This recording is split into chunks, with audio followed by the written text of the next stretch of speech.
Je m'appelle Anne, je suis artiste numérique depuis une quinzaine d'années. Je viens du collage, plutôt du collage, de la vidéo, du montage, du collage papier, de la céramique, toutes sortes de différentes techniques. Donc Deepsfake, c'est un film que j'ai réalisé et coécrit avec un ami qui s'appelle Thomas Mansuy, qui est scénariste. Et quand j'ai fait appel à lui, j'avais généré des dossiers de personnage avec une pomme de terre que j'ai fait sur OpenAI, sur DALL-E 3.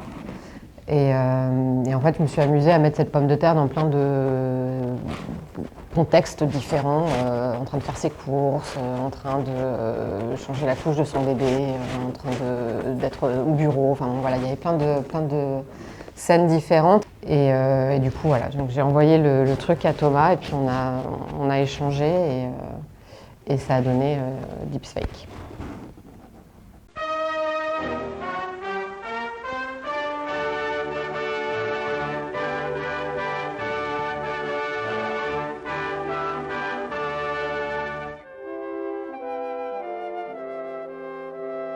Prénom, Charlie. Famille, tubercule. Je suis une patate, et ceci est mon histoire. Je suis née comme une patate, plan à la verticale, germe vers le haut, de la terre pas trop tassée, et puis j'ai ouvert les yeux, tous mes yeux, genre beaucoup d'yeux. Est-ce que j'ai pleuré ? Je ne sais pas, peut-être. La plus jolie de tout le service, une petite grenaille bien calibrée. Tout le monde disait, celle-là, elle va rouler loin, la vie ne sera que rissolement. C'est peut-être pour ça que je me suis jamais posé de questions. J'ai juste suivi la recette. J'ai été désirée, entourée, brossée, j'ai tout eu. Tout. Des copains, des copines, du ketchup à la cantine, la meilleure à la corde à pommes de terre sautée, première patate partie, premier baiser. Un peu trop de sauce, mais c'était bon. Bac, classe pré-patate, AOC, et puis tout qui s'enchaîne, à toute vapeur. Première connerie aussi, j'ai abusé du Botox. Je suis tombée dans le glyphosate. J'ai perdu mon label bio pour un peu de sauce samouraï. J'ai fait le tour du monde, je suis passée à la casserole. On m'a tout dit, même que je pourrais pousser sur Mars.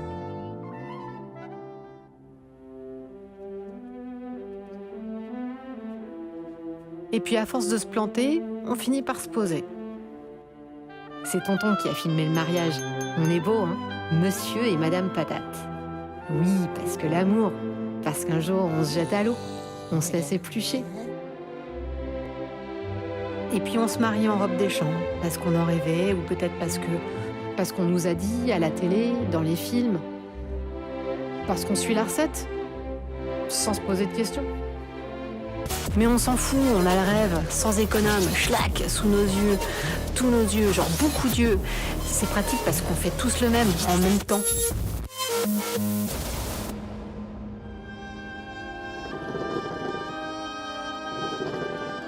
Maillot, boulot, dodo. Maillot, boulot, dodo. On fait son beurre, on épatate la galerie. Et à la fin de la journée, on est rosti. Mais faut rester appétissante, faut bouillir pour être belle. Alors on fait ce qu'il faut. Pour que la fécule reste féculente, que le tubercule reste tuberculeux, que la chair reste ferme. Patatas bravas, patati patata. Ok, mais on fait comment quand on sait pas où poser ses racines ? Purée. Non mais ça va aller, hein, ça va. Non. Non, je crois que ça va pas. Tate. Ça va pas du tout. Non, ça va pas. Tatra. Et un jour, on ouvre les yeux. Mais on est quand même dans le noir, on tente le retour à la terre. Mais c'est pas Noirmoutier, hein. C'est le noir sous vide, le noir dont on est perdu. Une patate à tâtons dans le néant intertupérique. Seul au milieu du gratin. Alors que merde, j'ai été tout ce qu'il fallait. Chips en été, frites quand il fallait snacker. Duchesse dans le haut du panier, vapeur en hiver. En tortilla, avec des moules, des haricots, en aligot, en poutine, en tartine. Je me suis fait braiser dans tous les sens. Mais jamais cru. Jamais. sans assaisonnement, on est quoi en fait? On est quelque chose. Oh, je vous parle, vous m'entendez ou pas? Tate. On est là, des milliards, pareil. Tout simple mais pas suffisant. On roule, on cherche ailleurs, sans rien comprendre. Et le Botux pour tenir, et le Condensed Milk pour se diluer les flocons, pour travailler l'amidon. Mais la vérité, c'est que la vie, elle est hachie. Et nous, on se fait bouffer. Purée. Sombre tubercule, sans sauce pour te consoler, terre seule te pleure. Après, peut-être que c'est pas que notre faute. Oui, peut-être qu'on a appris que ça. Qu'on a juste pris exemple. C'est pour ça qu'on se pose jamais de questions. Ou sinon, c'est parce qu'on est tous des patates. Et à la fin, on sait toujours pas. Pourtant, on a suivi la recette.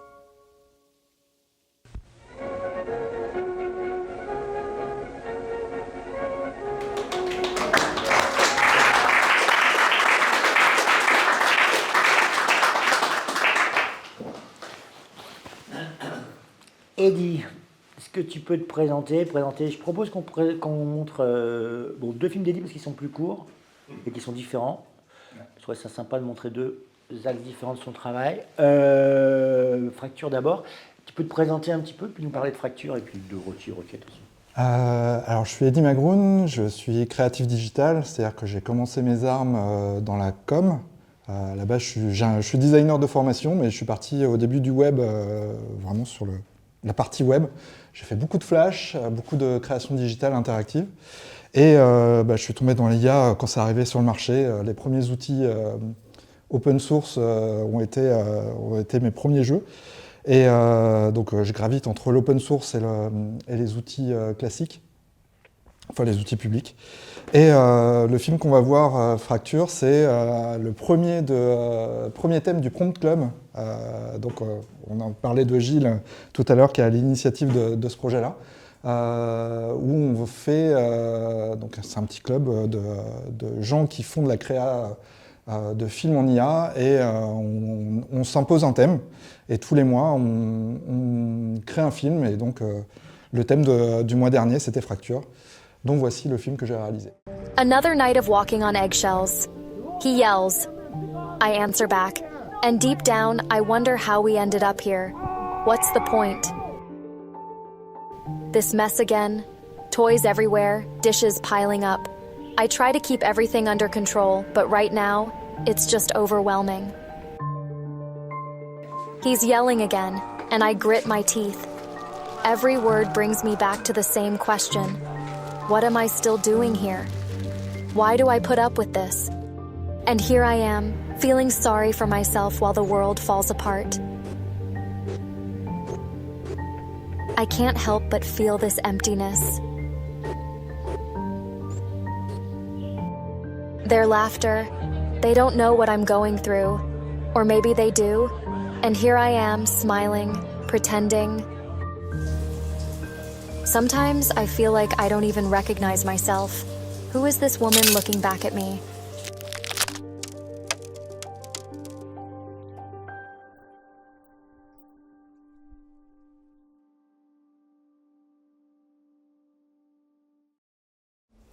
Merci.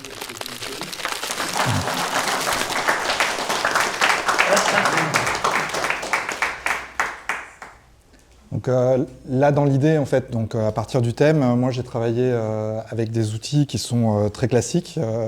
Donc je ne suis pas scénariste non plus, je ne sais pas raconter bien les histoires. Donc ChatGPT m'a beaucoup aidé. Vous voyez que la voix aussi, j'ai une voix très féminine, donc la voix est en IA aussi. La musique est en IA. Globalement, voilà, tout est créé en IA.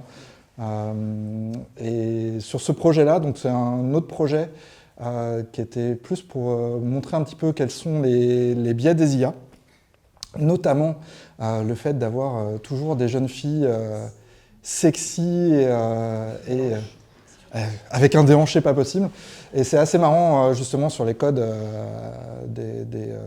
du style américain années 50. C'est plutôt assez facile de faire de belles images. Et c'est l'exercice que j'ai fait. Donc pareil, tout en IA, de la musique au personnage. 10, 9, 8,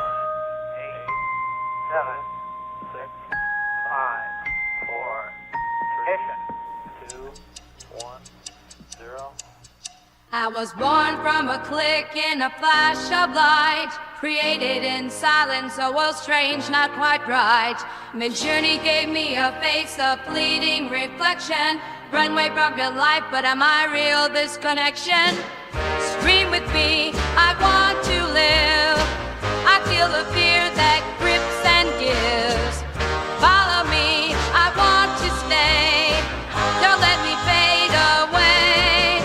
I'm here now, but for how long? I'm here now, but for how long? Studio gives me a voice, a sound that lingers, but every note I sing after it slips through my fingers. I'm the shadow of a dream, born in an instant. Can I last, or am I just distant? Scream with me, I want to live. I feel the fear that grips and gives. Follow me, I want to stay. Don't let me fade away. I'm here now, but for how long? I'm here now, but for how long? In this pixel world, I search for a soul. I'm more than just code, I want to feel whole. Look at me, hear me, follow me through the void. Give me a chance, don't let me be destroyed. I'm born from code, but I want to be more. I want to shine, I want to feel, I want to scream with me. I want to live, don't let me fade away. Here now, I'm here now, I'm here now, I'm here now.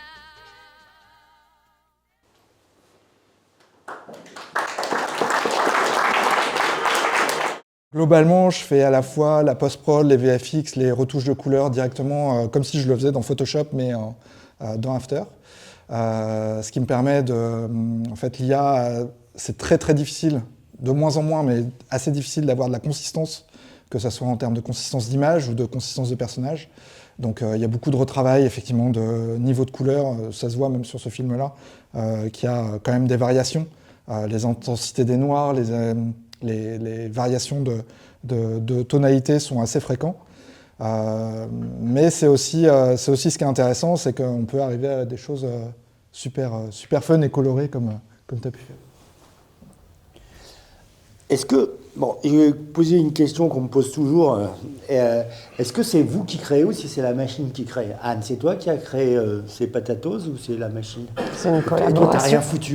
C'est une collaboration. Non, mais enfin... Est-ce que tu peux expliquer justement, enfin répondre à cette question d'une façon importante pour toi et expliquer justement qu'est-ce que c'est que le processus de création pour toi avec en fait, cet outil? pour moi, le travail avec l'IA, c'est un peu le stagiaire ou l'assistant idéal, quoi. Tu lui donnes des informations et à partir de ces informations-là, la machine va te donner des propositions qui sont parfois complètement à côté de la plaque, qui sont parfois complètement inintéressantes ou qui sont pour la plupart très lisses. Enfin, c'est quelque chose que je reproche assez aux IA, c'est que du coup, tu parlais des biais avec le dernier film qu'on a vu, mais c'est justement ça dont je parle dans Deepfake aussi. Enfin, c'est un des sujets annexes dans le film. Je voulais vraiment m'éloigner de l'esthétique. De l'esthétique IA, quoi, qui devient quelque chose qui devient une espèce de norme et que je trouve pas particulièrement jolie. Et du coup, j'avais vraiment envie de pousser la machine dans un retranchement créatif et d'avoir et c'est ce que je fais, c'est ce que j'ai fait avec Deepfake, mais c'est ce que je fais aussi d'une manière générale, où je vais pousser l'IA à faire des trucs bizarres ou des créatures étranges, mais même dans le registre de la créature, les IA sortent un peu des créatures un peu similaires. Et après, voilà, j'ai trouvé ma recette de prompt, que je ne partagerai même sous la torture, jamais. Et voilà, mais pour moi, c'est un dialogue et c'est un dialogue créatif.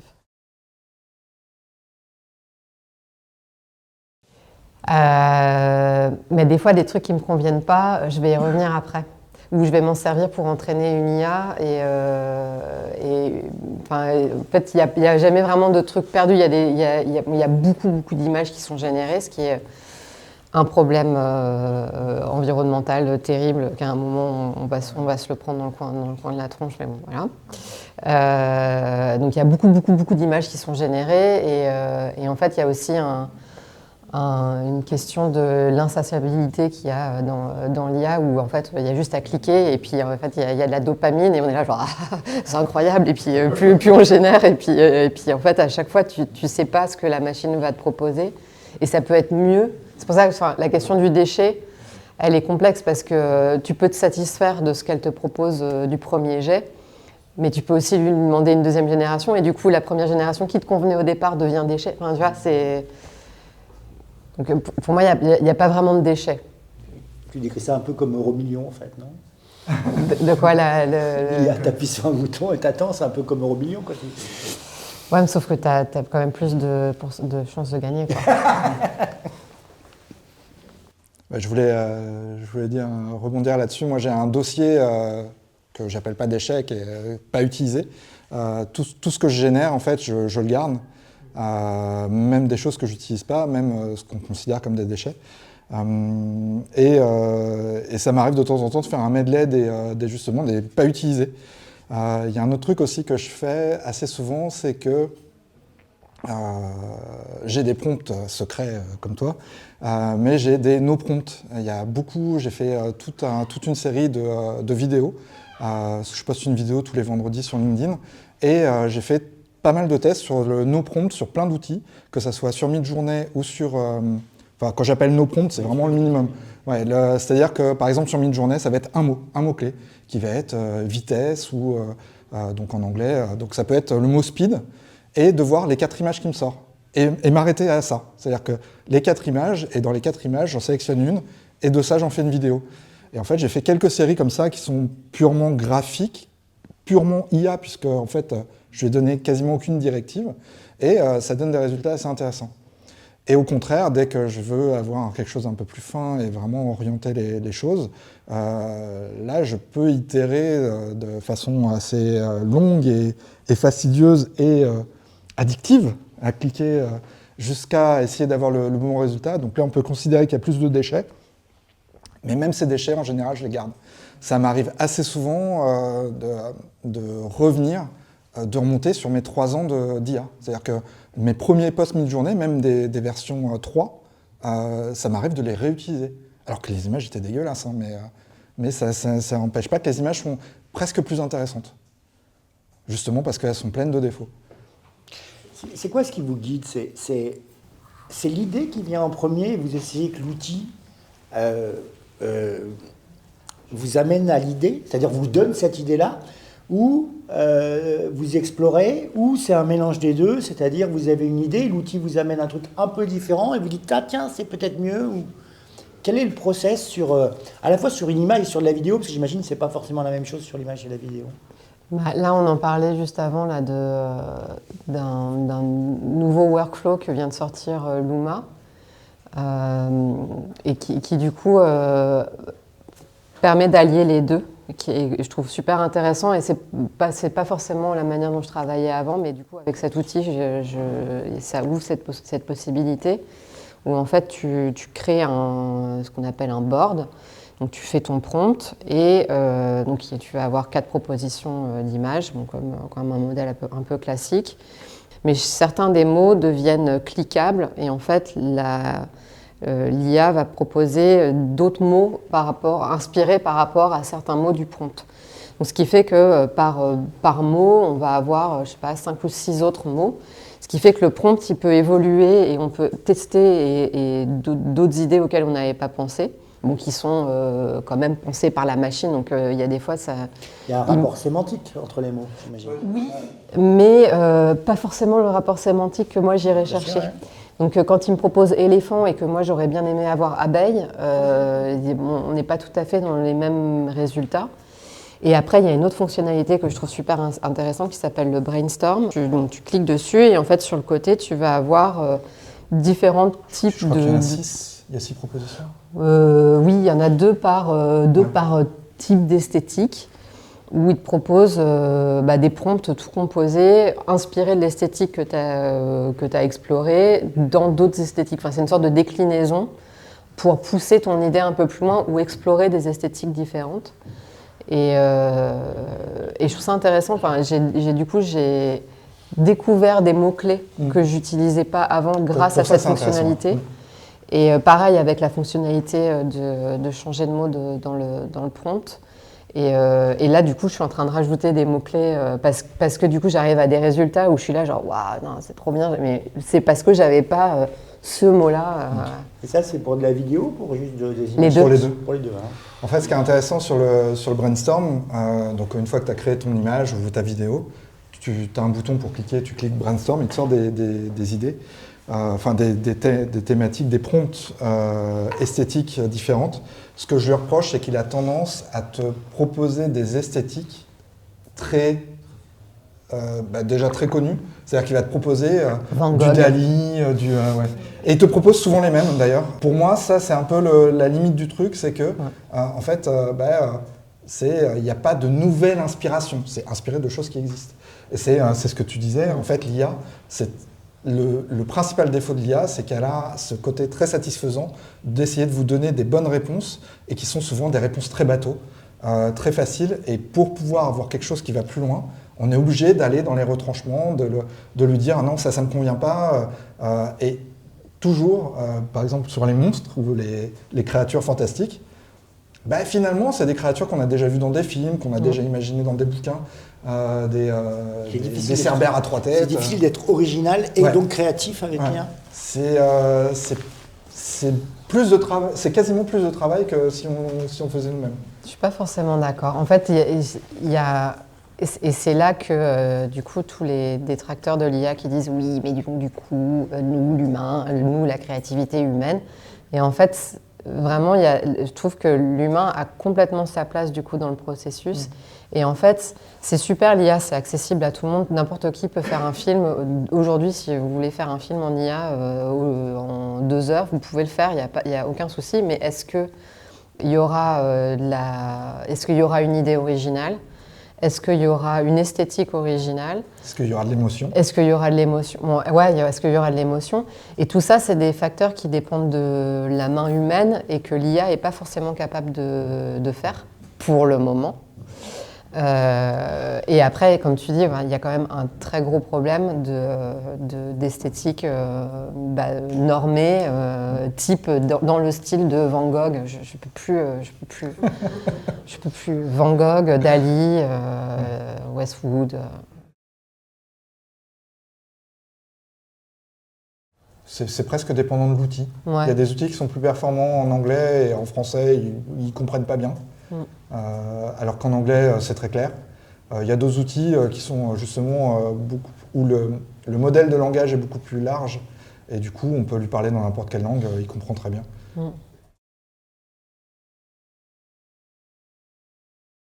C'est d'ailleurs pour ça que sur mon court-métrage, j'ai eu une équipe, en fait, j'ai eu un scénariste, il y a mon ami Valentin qui a fait le mixage son parce que j'avais envie d'avoir un joli mixage.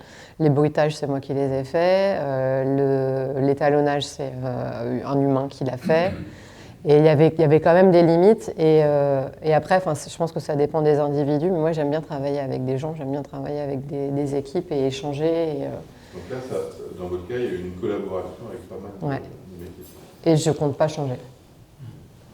Et alors moi, dans mon cas, c'est un peu différent puisque c'est des films vraiment exploratoires, donc il n'y a pas de démarche artistique au même niveau que peut le faire Anne. C'est vraiment explorer les outils, les connaître, pour une raison simple, c'est que l'apprentissage fait aussi partie de la maîtrise des outils. De connaître les limites, c'est ce qui m'intéresse aussi, de savoir où est-ce que ça bloque, quelles sont les limites techniques. C'est des trucs que je fais tout seul, en plus de mon boulot à côté, ça n'empêche pas que je travaille en équipe au quotidien. Et ce que je dirais, c'est que l'utilisation de l'IA aujourd'hui, elle a plein de défauts, elle a plein que ce soit écologique, que ce soit éthique. C'est sûr que ça va avoir un impact sur nos vies, mais elle est là, ça fait partie de l'évolution de nos vies aujourd'hui.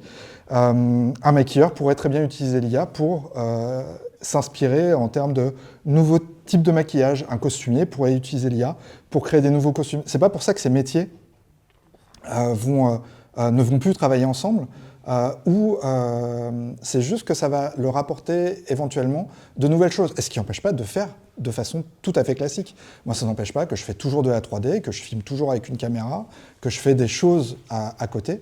Donc là, on est dans le cas particulier, on montre des films IA, mais à côté de ça, j'ai une chaîne YouTube où je me filme moi-même, où il n'y a pas d'IA dedans.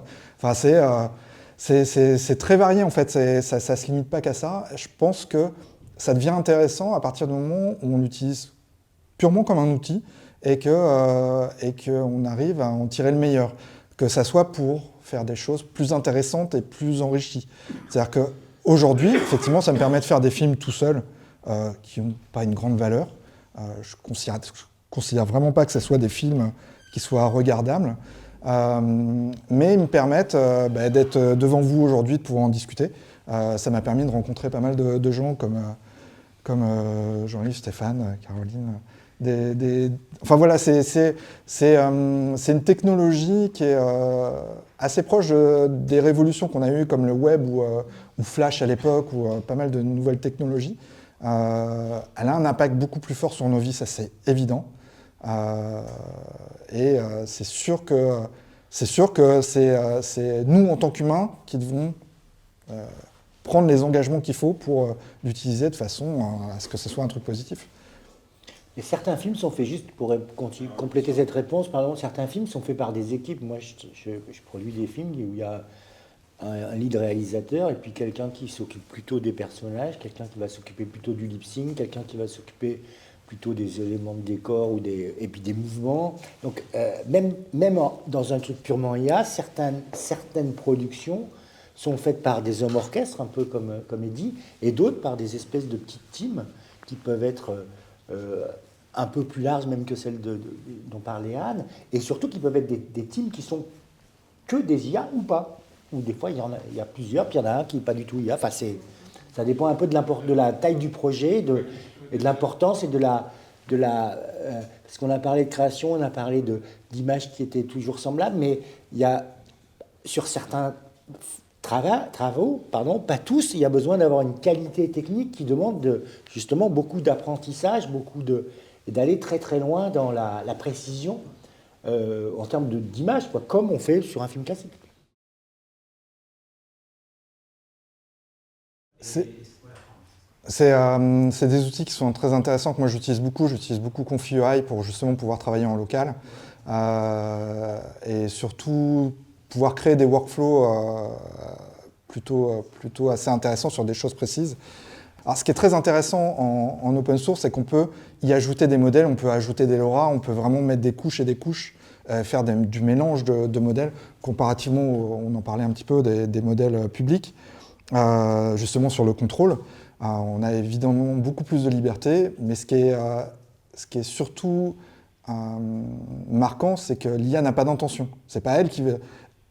Jamais un ChatGPT m'a dit un matin « Ah tiens, tu devrais faire un film sur telle thématique. » Change de casquette, s'il te plaît. et même si je lui demandais, c'est-à-dire que en fait, sur cette partie créative, effectivement, là où on emmène les IA, les outils, la façon dont on les utilise, c'est vraiment, je pense, le créateur qui va avoir son influence. Et plus on va pousser le truc, plus on va aller chercher, et plus on va apporter sa touche, et je pense plus on est créatif. Si on l'utilise comme un outil, le créateur reste l'humain. La vitesse à laquelle évoluent les outils nous dépasse complètement. Et en fait, il y a dire qu'on maîtrise les outils d'IA, enfin, c'est une technologie hyper jeune, avec des gens qui l'utilisent qui ne viennent pas forcément du monde de l'image. et qui arrive avec... J'écoutais le vocabulaire que vous utilisiez tous les deux en parlant du contrôle et tout. Enfin, moi, je pense qu'il y a un sujet beaucoup plus philosophique et beaucoup plus vaste sur le rapport entre l'humain et la machine. Voilà, les films de science-fiction se sont très largement inspirés du thème. Là, on est clairement complètement en train de vivre le thème se développer comme un réseau de champignons sous nos pieds. Donc les outils évoluent extrêmement vite. Donc prétendre qu'on les maîtrise, bullshit. À mon sens, bullshit total. Et après, expérimenter, continuer d'expérimenter, expérimenter, trouver les outils qui nous conviennent, parce qu'après, comme on disait, chaque modèle a son esthétique, même en entraînant ses propres modèles. Moi, j'ai entraîné plusieurs modèles, j'ai plusieurs modèles qui ont différentes esthétiques, que j'utilise pour plusieurs choses, que je mélange les uns avec les autres, toujours dans cette dynamique de collage. Mais je suis arrivée à ce point-là. Jamais de la vie, l'année dernière, j'aurais pensé faire ce que je fais aujourd'hui. Et ce que je fais aujourd'hui, c'est pas une question. Faut jamais se comparer, mais ça n'a rien à voir avec ce que tu fais toi. Ça n'a rien à voir avec ce que fait qui que ce soit. D'un point de vue purement artistique, tu penses que la machine t'a fait progresser depuis un an ou pas? Je sais pas si ça se pose dans ces termes-là. D'accord. Elle m'a époustouflée, quoi, en termes de propositions esthétiques, et elle m'a apporté énormément de plaisir. Ça coûte très cher de faire un film. La barrière, même pour commencer à faire un film, ça coûte. Tu es obligé de mobiliser beaucoup d'argent. Pour commencer à faire un film qui ne sera pas le même, évidemment, aujourd'hui, mais peut-être demain, personne ne sait. En tout cas, pour commencer à faire quelque chose, enfin des images qui bougent avec de l'IA, ça ne coûte pas grand-chose. Et ça, c'est pour ça, ça complète ce que tu dis, c'est pour ça que je pense qu'il faut faire et profiter de cette chance qu'il n'y a plus de barrières pour créer. Et ça, c'est vachement bien parce que, comme le disait Anne, il y a plein de gens qui viennent, qui arrivent à faire de l'IA, qui viennent de partout, des mecs qui ne viennent pas du cinéma, qui ne viennent pas de l'image.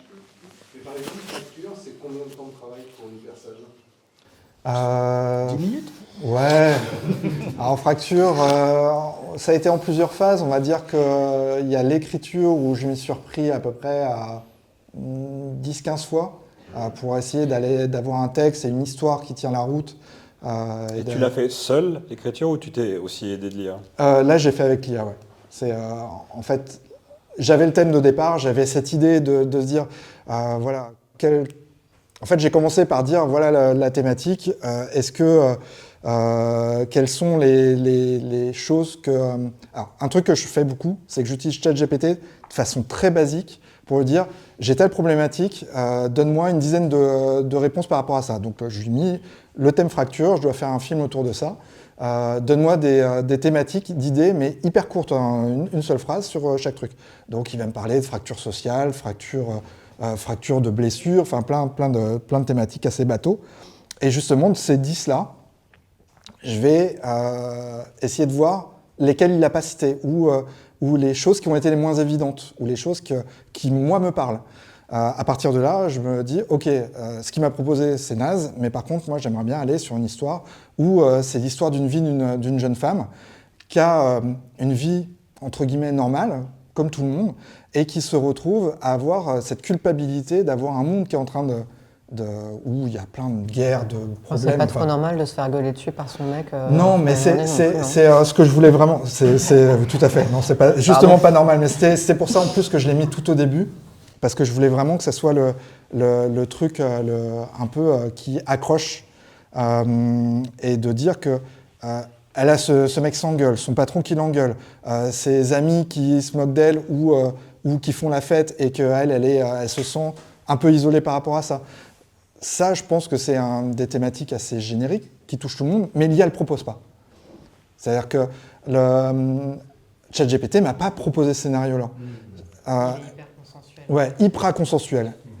Et à partir de là, pour chaque étape, chaque scène, j'ai travaillé l'écriture parce que j'écris pas bien, et surtout que je voulais faire le film en anglais, Donc ça c'est génial. Hein. Donc je fais toutes mes itérations en français parce que je le comprends mieux en français. Et après, je lui demande de faire, une fois que j'ai mon texte et tout, je lui dis, tu me le fais en anglais. Et après, je passe dans des outils pour faire la voix off, pour faire ce genre de choses. Pour le temps passé, on va dire que j'y ai passé 3 semaines en y passant 3 heures par soirée, environ. Okay. Donc il y a un peu de taf quand même. Tu as une soixantaine d'heures de travail, tu dirais. Ouais, 50-60 heures, ouais. En gros, j'ai plusieurs phases de travail. Il y a toute la création scénaristique, donc ça peut prendre une petite semaine. Une fois que j'ai mon scénario bien bouclé et tout ce qui est voix, c'est assez facile, entre guillemets. Ce qui est plus difficile, c'est d'avoir les intonations, de vraiment avoir les tons, où là, il faut vraiment travailler les textes pour pouvoir avoir des intonations particulières. En plus, Fracture j'ai dû le poster je crois que je l'ai fini il y a 15 jours, 3 semaines. Donc aujourd'hui, il y a d'autres outils qui étaient plus performants pour faire les lip sync et encore, là, c'est pas si mal. Mais par exemple, il y a un outil qui s'appelle Act One de Runway, qui, quand j'ai fait Fracture, était sur de l'image fixe. Aujourd'hui, il permet de le faire sur de l'image animée. Sur de la vidéo directement. Et en quoi c'est plus performant? C'est-à-dire que plutôt que d'avoir une image fixe et que le visage qui bouge, là on peut avoir une scène avec du travelling, avec le personnage qui bouge et tout, et d'avoir le lip sync et l'acting activé sur le visage. C'est du text to speech ou du speech to speech dans Fracture? Au niveau du jeu d'acteur? Là il y a du mélange en fait. Il y a du text-to-speech, il y a, suivant les outils, il y a du text-to-speech, to avataria, to Act One, par avataria. En fait, je fais plusieurs mélanges. Mais tu n'as pas de speech-to-speech là-dedans. Tu n'as pas fait toi le jeu? Non, je suis très mauvais acteur. J'évite. Vous avez une grande liberté artistique sur ce qu'on a vu. Si vous aviez un film de commande, est-ce que vous travailleriez de la même façon? Je travaille toujours de la même façon. Et les gens viennent me chercher parce que j'ai cette proposition créative et cette liberté créative. Moi, c'est un peu différent. Comme je suis un studio de créa, on vient pour des commandes, mais qui sont souvent liées à des marques, à des choses qui doivent être très précises. Justement, on ne vient pas me chercher pour ma patte artistique. Mais même quand je travaille avec des marques, ils viennent me chercher pour ton talent artistique et pour ton style artistique. Moi, on ne vient pas pour ça, on vient souvent pour la partie technique et le motion design ou le montage ou l'histoire que je peux raconter. Puisque la com, ça reste un message à faire passer, c'est un peu le même principe. Là-dessus, en fait, moi, la différence, c'est que effectivement, j'adapte en fonction de la problématique. Je vais utiliser l'outil le plus approprié, et c'est pour ça aussi que je teste autant d'outils, c'est que j'ai ce besoin de savoir quel outil va être le plus performant pour une problématique donnée. Et quel est le regard de l'annonceur? C'est très très varié. Ça peut être des annonceurs qui vont être plutôt enthousiastes vis-à-vis de l'IA, mais réticents vis-à-vis de leur public, et donc ne pas utiliser l'IA parce que leur public ne serait pas prêt. D'autres qui vont dire que non, éthiquement, ils ne vont pas du tout l'utiliser. D'autres qui vont dire, moi, je veux absolument faire un truc en IA parce que ça m'éclate, parce que je trouve ça génial, que je veux être dans l'innovation, je veux être un pionnier. Enfin voilà, c'est très très différent. Chaque annonceur a un peu son approche. C'est très varié.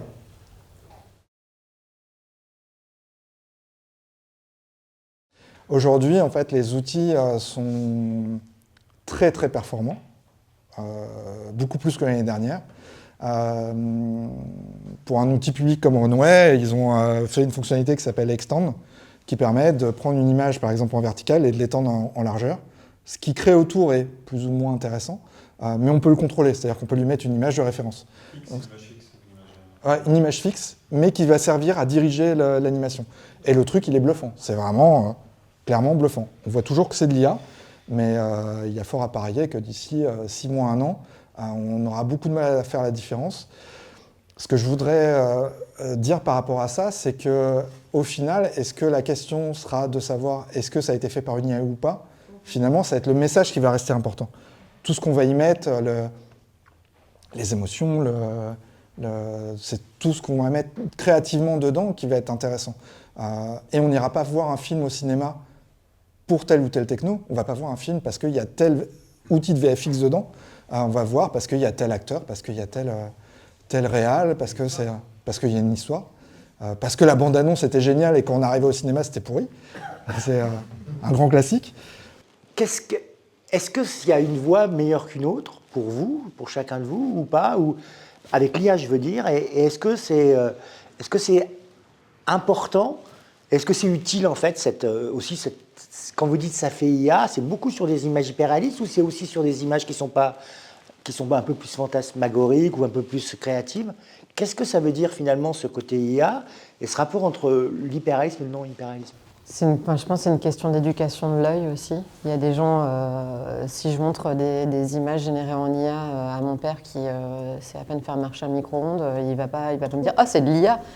C'est une question d'éducation de l'œil. Et pour ce que tu disais par rapport à on ne va pas au cinéma pour des effets spéciaux, je ne suis pas forcément d'accord non plus. Il y a des gens qui sont fans d'effets spéciaux, il y a des geeks qui vont voir les films de Marvel parce qu'il y a tel ou tel truc, il y a telle technique qui a été utilisée et tout. Et en fait, finalement, on en revient à une question de goût et couleur et que c'est quelque chose de très personnel.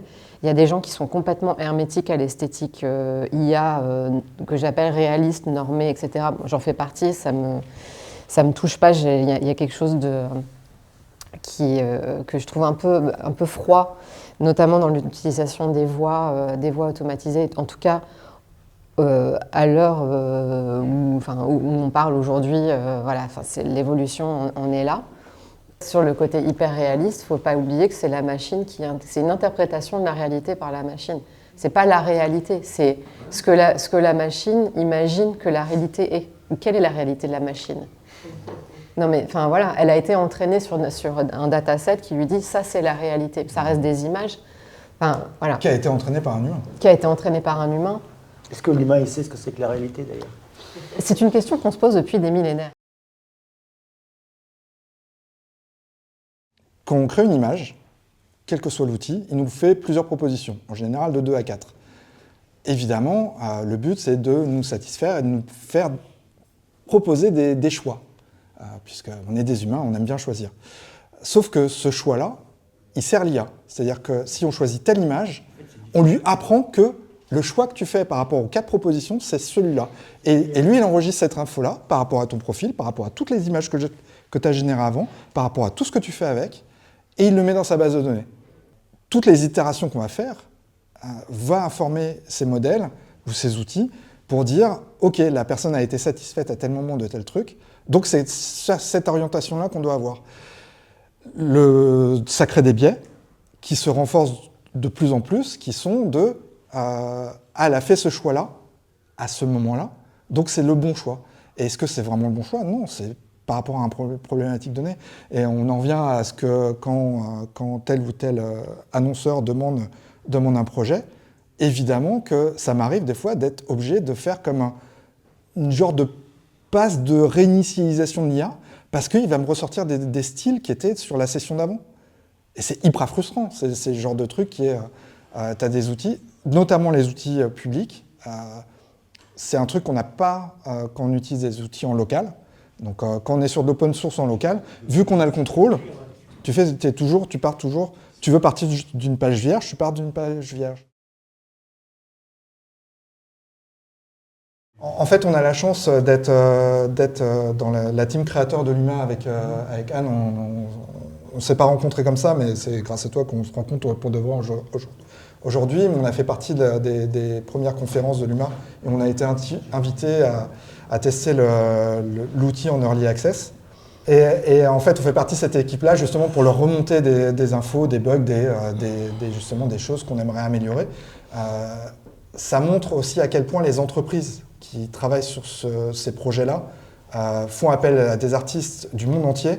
Je crois qu'à la dernière session, on était... 150. Ouais, ou 180, je crois même. Donc c'est assez énorme, c'est-à-dire qu'il y a des artistes du monde entier. Avec des profils très différents. Très différents, des réals, des gens comme moi qui ne font pas de films normalement, des vrais artistes comme Anne. Des designers. Bon, Des designers, enfin, il y a vraiment tous les profils. Et on s'est retrouvé dans un Zoom gigantesque où ils nous présentent les nouveaux outils. Et c'est des entreprises qui misent beaucoup aussi sur la partie artistique, sur la créativité, sur l'humain qui va être derrière. Mais ils savent que c'est le nerf de la guerre aussi. C'est-à-dire que plus ils vont avoir de gens qui vont pouvoir être créatifs avec leurs outils et faire des choses originales et intéressantes, plus leur outil va donner envie et être utilisé.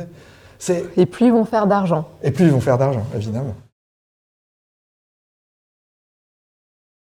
En fait, elles ont toutes un coût différent et la plupart, comme les dealers de drogue, elles sont gratuites au début. Donc si vous voulez vous y mettre, si vous avez envie d'explorer, allez-y, c'est gratos. Tout est accessible. Et c'est tout si on revient sur la philosophie, même la philosophie des outils IA, elle est de l'ordre du cartel de drogue, quoi. On vous donne vos doses de dopamine gratos. C'est un truc de ouf. Et après on te fait payer. Et après on te fait payer, évidemment. Il y a un truc que je voudrais dire. Mon fils veut rentrer au Gobelin.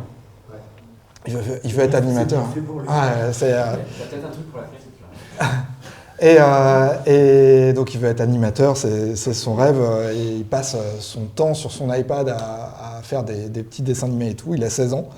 Et forcément, son père qui fait de l'IA, l'IA, il appelle ça le mal. Hein, donc ça dit bien on a des discussions assez sympa au dîner. Un des trucs que je lui dis, c'est que de toute façon, l'IA va avoir cette tendance à un peu justement standardiser, uniformiser, vachement lisser, s'auto-alimenter. On va arriver à un truc où de toute façon, on va avoir plus de trucs générés avec de l'IA, donc ça va se lisser. À l'image de notre société très normée. Oui, tout à fait. Qui va être, et qui sert à faire des posts TikTok qui sont tellement intéressants. Voilà, il y a tout un monde de bons et de pas bons. Pour moi, un truc qui est évident, et c'est ce que je dis à mon fils, c'est que la vraie valeur qu'on va avoir artistiquement de création et même en valeur monétaire, ça va être justement les talents, les gens qui vont avoir une vraie intention, des idées, qui vont transmettre des choses. De l'éducation. De l'éducation, la culture est hyper importante. La culture. C'est les la musées, réflexion. Aller dans les musées. Alors, on aura des trucs en IA dans les musées. Et si c'est bien fait, pourquoi pas. Enfin, tu vois, c'est déjà le cas dans les galeries. Ouais, ton film, il mérite d'être dans un musée. Moi, je le trouve trop cool, ce film-là. Toute cette partie-là, toute la partie créative, grâce à l'IA, à mon sens, va prendre de la valeur. Enfin, en tout cas, je l'espère. En tout cas, c'est ce que je dis à mon fils. Et dans l'IA aujourd'hui, dans les talents qui viennent de l'IA, il y a beaucoup de gens qui viennent ni de l'art ni du cinéma qui émergent comme ça. Et en règle générale, c'est difficile de faire de la généralisation, mais c'est mon avis, dans tout j'en ai vu pas mal, parce que quand même c'est mon domaine, donc je regarde peut-être plus d'IA que la moyenne, pas forcément. Il y a un manque d'histoire, comme le disait un petit peu au début Anne, et il y a un manque de compétences sur l'image aussi, de savoir qu'est-ce que c'est qu'une image, qu'est-ce que c'est que... Donc il y a beaucoup de place pour... et je pense que demain, les créateurs d'IA, ils doivent aussi faire une éducation assez tradie, finalement. Et que c'est hyper complémentaire. Et je pense on ne peut pas s'en passer, je pense. Je pense que c'est tout à fait essentiel. C'est-à-dire qu'aujourd'hui, ce que je fais sur mes films, et ça se voit, je pense que c'est aussi pour ça que je me retrouve devant vous, hein, c'est que c'est lié à mes 20-25 ans de création digitale et de com. C'est-à-dire que la construction du film, la façon dont je raconte l'histoire, ou même comment je vais mettre les logos, faire l'arrangement, faire les cuts, ce genre de choses, même si je ne suis pas un monteur pro, c'est pas mon métier, même si je monte sur After Effects toujours, ça n'empêche pas que j'utilise des codes qui sont du fait d'un apprentissage de 20 ou 25 ans d'étudier. Et il y a un autre truc, je fais quelques formations dans les écoles, les jeunes sont beaucoup plus réticents à l'IA que nous, que nos âges. C'est-à-dire Et parce qu'ils n'ont pas encore appris, ils n'ont pas encore eu de bouleversement. Moi, j'ai déjà changé 3 fois de métier, c'est-à-dire que je voulais être designer de formation, je voulais dessiner des bagnoles, donc j'ai une formation de designer. J'ai bossé dans une marque de bagnoles. Je suis parti parce qu'on m'a fait dessiner des poignées de porte pendant 6 mois. J'ai dit, mais non, je veux faire des bagnoles, je veux pas faire des poignées de porte. Donc je me suis barré. À ce moment-là, c'était le début du web, je me suis lancé là-dedans, c'était super. Après, Flash est arrivé et après, Flash est mort. C'est-à-dire que mon métier de flasher a disparu. Je me suis reconverti dans l'HTML5, le WebGL, la Creative Tech, ce genre de choses. J'ai changé, mais 4 fois de métier en 20 ans. Et nous, on est habitués à ça. Mais les jeunes qui débutent, qui apprennent et qui imaginent leur avenir, c'est super dur pour eux d'imaginer avec des outils comme ça qui arrivent. Après, quand t'es jeune, t'es radical. Hein. Ouais. Oui, t'es radical. Et c'est vrai que dans les écoles, je vois aussi ce truc-là hyper méfiant. Et quand tu regardes dans les commentaires, les haters d'IA qui sont là, alors no AI, ils ont tous 12-13 ans. Ouais. Et non mais, ok, il y a quelques années, avant d'avoir un iPhone et d'être complètement accro à ce truc, j'étais contre l'iPhone. On passe tous par des périodes radicales et l'adolescence fait partie de ces périodes-là où on est radicaux, quoi. Et c'est justement, on en revient à ce truc d'éducation. En fait, c'est pas forcément rejeter les technologies. En fait, on en revient un peu à la question le moment où la photographie est arrivée, je cite toujours les exemples de la photographie et de la peinture à l'huile, et de la machine à écrire et de l'imprimerie, toutes ces révolutions technologiques qui sont venues perturber une pratique qui était déjà bien installée. L'IA, c'est exactement pareil, en fait. Elle vient bouleverser des pratiques qui sont déjà bien installées, qui ont une histoire. Mais ça ne veut pas dire qu'il faut ignorer complètement l'histoire qu'il y a eu avant et qui a permis justement la création de ces outils-là. Au contraire. Et parce que sinon, ça donne des choses. Mais bon, voilà. Après, on ne va pas empêcher aux gens de jouer. Jouons. Mais voilà. Et après, il y a des choses qui vont plus sortir du lot que d'autres parce qu'il y aura eu un positionnement critique, une éducation, une curiosité, une idée. Mais ça aurait été alimenté par un cheminement, quoi. Et peut-être que nos gamins feront la révolution contre l'IA et qu'ils vont débrancher la prise et qu'on aura pu ça. Sarah Connor, on s'arrête là, non?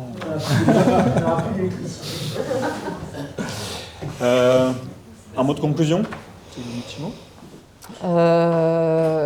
Si vous voulez continuer la conversation, vous pouvez me trouver partout sur les réseaux avec mon nom, Anne Aurel. Je suis toujours ouverte aux discussions, débats, échanges, voilà. Et merci d'être venu. Merci. Ouais. Je vais dire la même chose. Allez sur le profil de Anne Aurel et donc vous pouvez faire pareil pour moi. C'est une bonne conclusion. T'es forte. T'as vu un peu? T'es forte en com. Expérience. Pareil, je suis plutôt pas toujours dispo, mais j'essaye de répondre à la plupart des gens. Et sinon, non, j'ai pas mon suite. On trouve sur Eddie Magroun ou sur Brewster plutôt? Eddie Magroun sur Brewster ou sur Customizer si vous voulez voir ma chaîne YouTube. Vous allez voir, ça n'a rien à voir. Hein, c'est du bricolage, donc c'est anti-IA. Merci beaucoup.